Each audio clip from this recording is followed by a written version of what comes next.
Thank you, Paul. Good morning. I'm very pleased to be here as to be part of this symposium, and I thank the sponsors for enabling us to devote 2 days to diversity education for LIS students. Today I'm coming before you as a librarian, but also as an advocate for individuals with disabilities.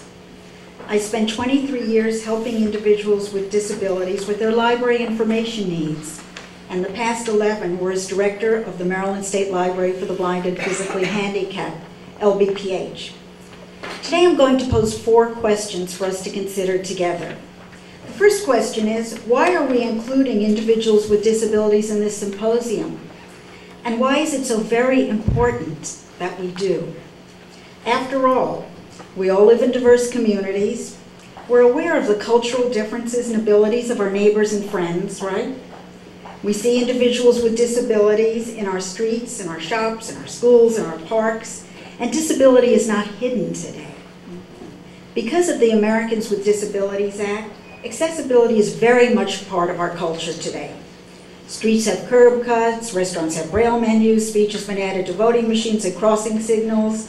Our Metro Rail has differentiated flooring in front of the tracks, and service dogs are accepted in public venues. And years before the ADA, the National Library Service for the Blind and Physically Handicapped, or NLS, ensured that at least one specialized library in each state would provide braille and audiobooks, magazines, and other information to individuals who are blind, low vision, or who have physical or reading disabilities that prevent them from using standard print materials. In Maryland, LBPH is the NLS library. But what about information for the vast numbers of individuals with disabilities who don't qualify for the NLS program? Where do they go for help in accessing the enormous amounts of information that others take for granted for education, careers, or recreational needs? Are non-NLS libraries providing services and programs to individuals with disabilities? In the past, many individuals with disabilities relied on alternative format collections for their information and for their educational and leisure reading needs, or they relied on readers. However, the vast collections of public and academic libraries were virtually unavailable for their independent use. Cultural and educational library programs, such as book clubs or ones that focused on poetry, art, music, generally were not inclusive, or were not ones in which they could take part in a meaningful way. Youth service collections and programming were not designed for inclusion because most youth services programs then focused on visual material or on games requiring visual cues. But today, disabled individuals have higher expectations, and we live at a time when we can meet these expectations. Remarkable advances in technology have made it possible for individuals with disabilities to independently access information they want and need.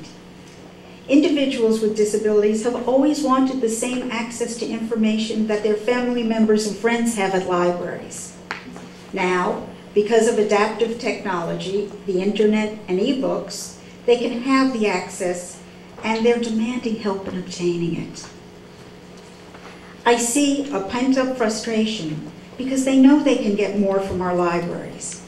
Individuals with disabilities are hungry for more information, and they deserve to get it. While NLS libraries are still critical because they're federally funded to provide a costly specialized service not possible for local libraries, along with specialized staffs, technology today can ensure that users with disabilities also can access information through their local libraries, either to supplement or even to replace materials provided by NLS, other agencies, and specialized libraries. To return to our question then, we're including individuals with disabilities in this symposium because of the disability community's demand for equal access for information, a demand that we're finally able to meet and will increasingly be able to meet as technology advances, but also as diversity education becomes an integral part of our LIS curricula and staff trainings. So this leads us to our second question. If our local libraries are capable of meeting more of the information needs of users with disabilities today, are they coming into our libraries? And if they're not coming into our libraries, why not? My experience, which is on the front line, indicates that individuals with disabilities are not using local libraries as much as they should or could. Many individuals with disabilities are simply unaware of what their local libraries should and can provide. Many don't hold library cards, which would enable them to use the accessible services that exist at most public libraries. Among services that local libraries can provide are high-quality reference services. Local libraries with virtual services or telephone reference banks are the best places for standard reference service for anybody, disabled or not. Local libraries can provide accessible websites, promotional materials, and accessible e-readers. They can provide inclusive programming so that clients of all ages and abilities can take part in book clubs, state reading programs, and other activities. They can provide adaptive equipment with staff able to offer assistance, or they can provide the ability to direct users to facilities with adaptive equipment. The most important thing is that local library staff should and can be a font of information on where and how information can be accessed equally by all its community members if it's not available directly at the local library. A recent Washington Post article cited a poll in which 361 readers on WashingtonPost.com were asked what library services they use most often. The responses included books and audiobooks, ebooks, digital downloads, DVDs, CDs, internet access, meeting spaces, story time for children, and newspapers and magazines. So with the exception of newspapers and magazines, all the other services can be used at local libraries by individuals with disabilities. So the problem lies partially with users who don't know what local libraries offer. But the problem also lies in the comfort level of local library staffs. If an individual with a disability prefaced a request with, "I'm blind," often the person was instructed to contact LBPH rather than engage to see if the question could be answered locally. And many of my LBPH clients were so surprised when I simply told them, "Oh, call your local library." This was information they thought they could only get from LBPH. Many libraries designate one staff person to be in charge of services with disabilities. I'm not sure this approach is workable. What if the staff member's away from the library at the moment?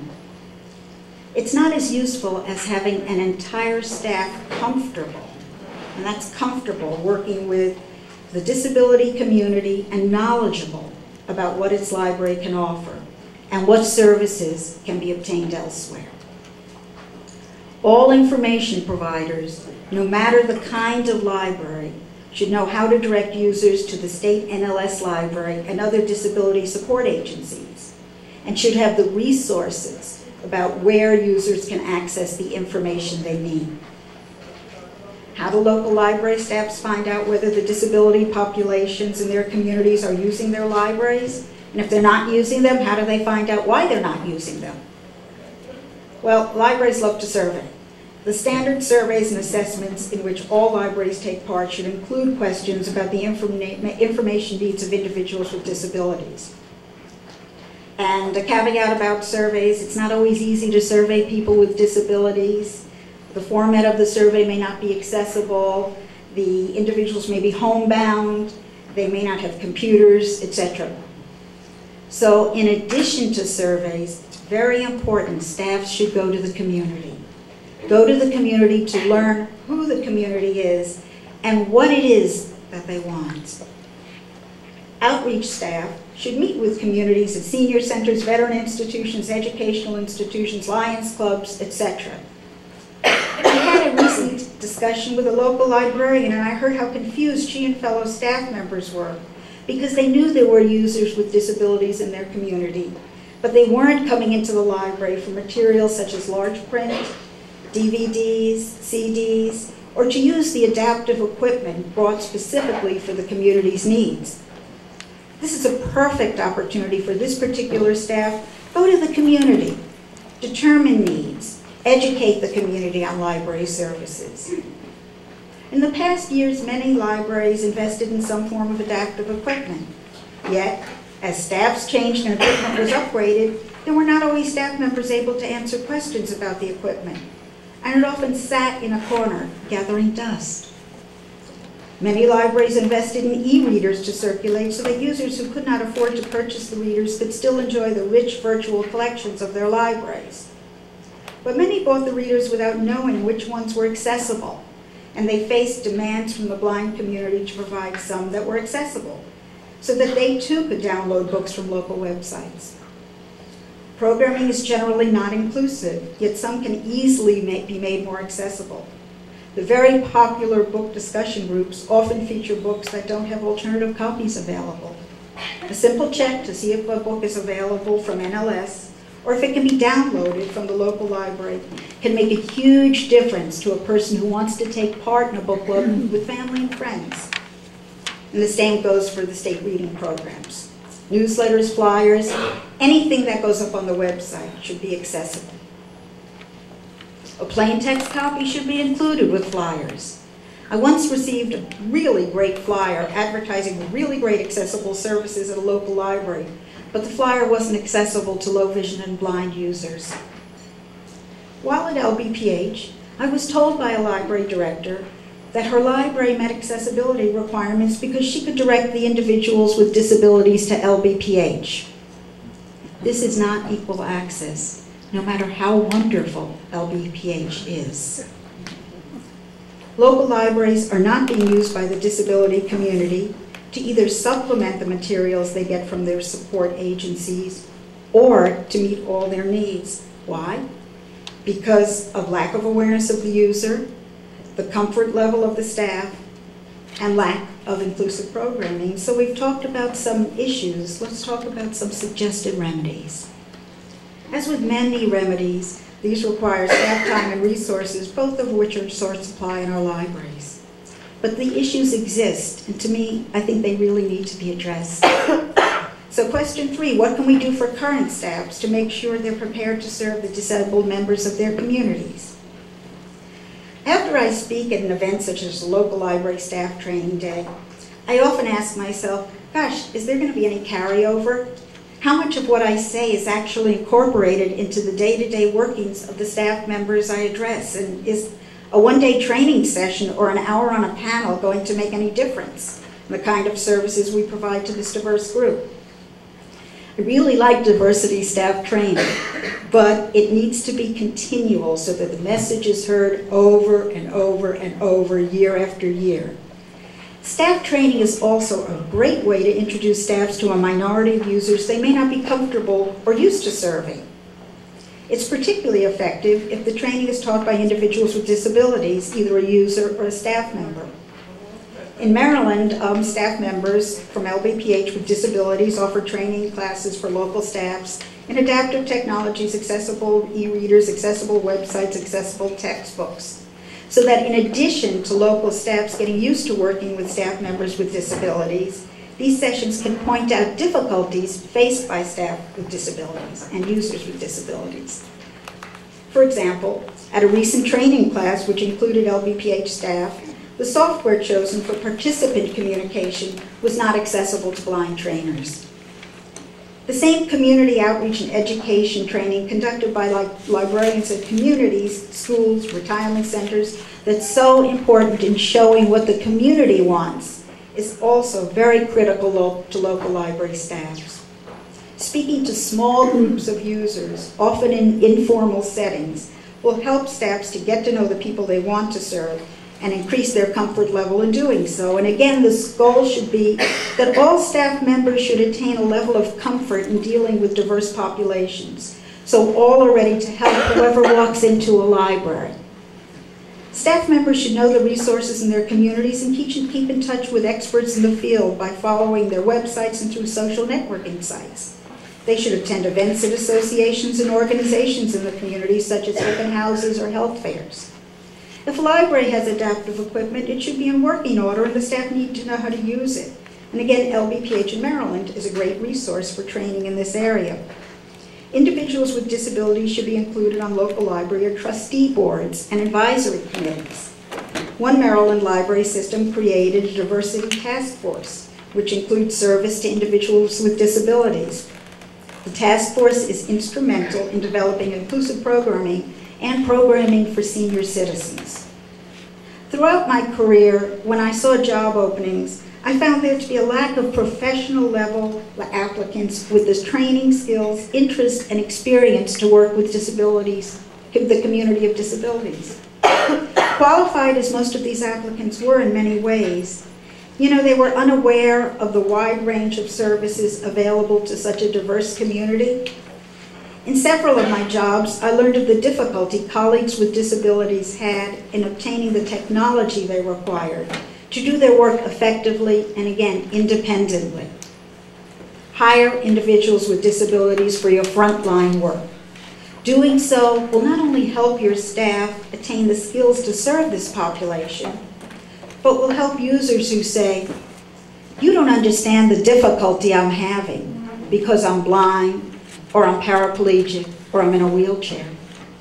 Individuals with disabilities need to be visible in our libraries. And finally, question 4, what can we do for our future information providers, our current LIS students, to prepare them to provide equal access? In May, I had the honor to deliver the commencement address for the 2012 graduating LIS students here at the iSchool.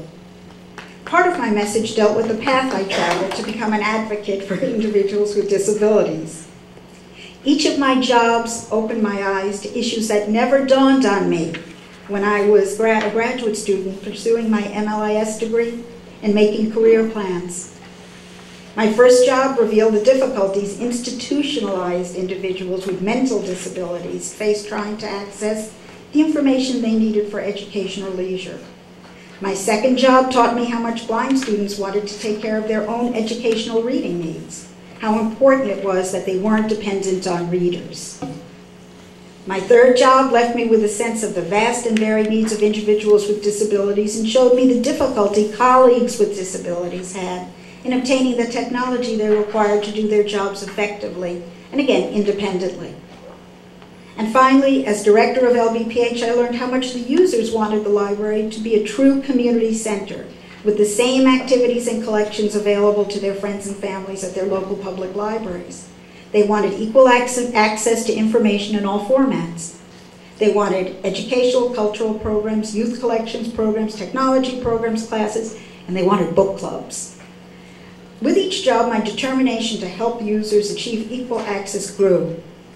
And with colleagues, partnerships, advisory councils, and strong users, we found ways to solve most issues, mostly with strong users. Now is the time for local libraries to step in and take a part in filling these needs. Another part of my commencement address was the need for graduates to be the ones prepared to take down the barriers to information access. I urged the graduate students to leave their LIS program with the awareness that everyone needs information.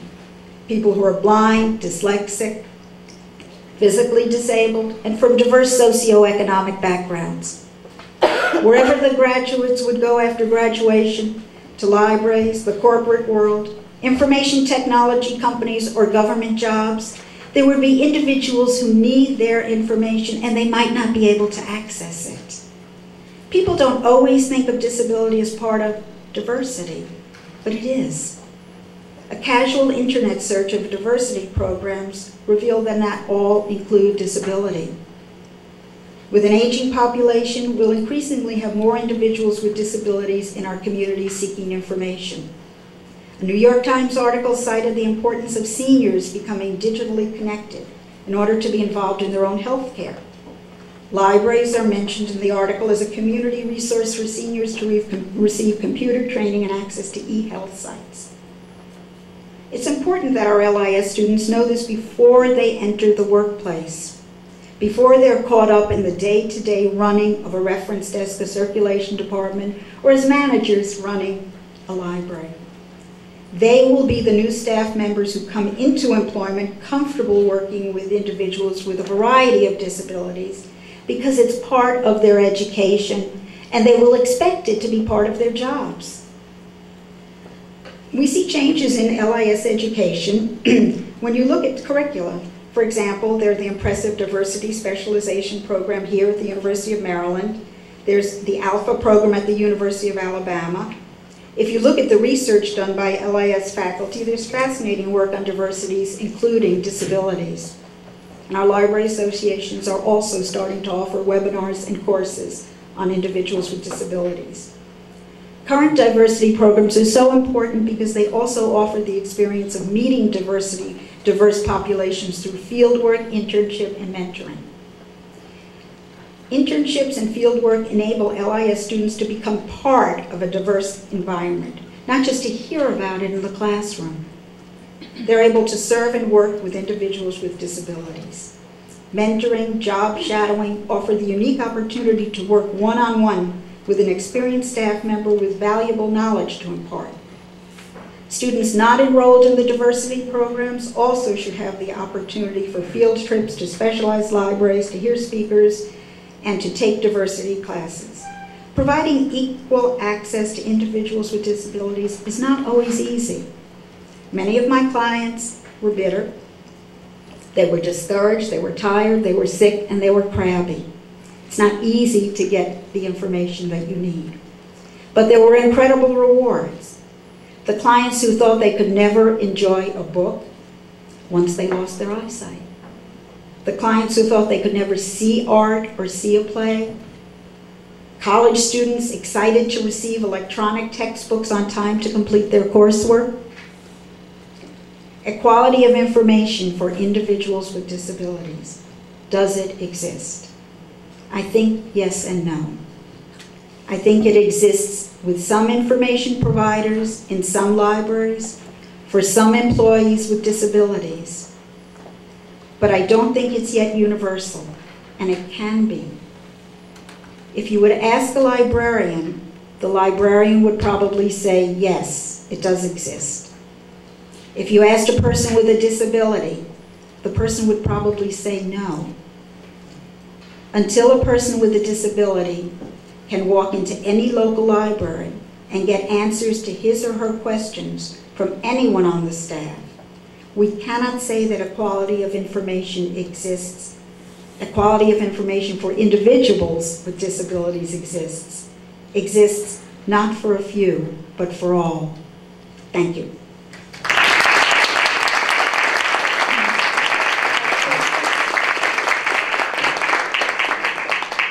I don't know whether, Paul, am I within my time range for questions? We can probably do a question. A question. Anybody?